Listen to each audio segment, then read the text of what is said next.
როგორ უნდა დავიცვათ თავი ტუბერკულოზისგან დღეს სასტუმრო რადისონში ახალი პროგრამის პრეზენტაცია გაიმართა. პროექტი ამერიკის განვითარების სააგენტოს და მთავრობის მხარდაჭერით ხორციელდება, ის 4 წელს გაგრძელდება და 4 მილიონი ლარით ფინანსდება. პროგრამის მიზანია 2015 წლისთვის ტუბერკულოზით დაავადების შემთხვევების ადრეული გამოვლენა და დაავადებულთა 85%-ით შემცირება.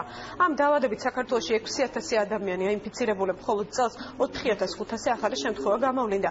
შეხვედრა ჯანდაცვის მინისტრმა გახსნა და მას საქართველოს პირველი ლედი და ამერიკის ელჩი საქართველოში ესწრებოდნენ.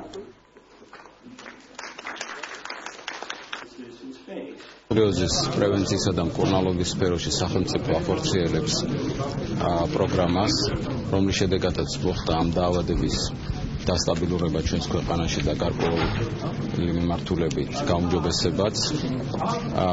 ამ შემთხვევაში ძალიან მნიშვნელოვანი არის საერთაშორისო პარტნიორების ჩართვა. მოგეხსენებათ, ამ სფეროში მუშაობს გლობალური ფონდი და ახლა საერთო ძალისხმევას შემოუერთდა ამერიკის განვითარების სააგენტო USAID, რომელიც მნიშვნელოვან თანხებს დახარჯავს ამ სფეროში და ჩვენთვის ეს მხოლოდ მისასალმებელია.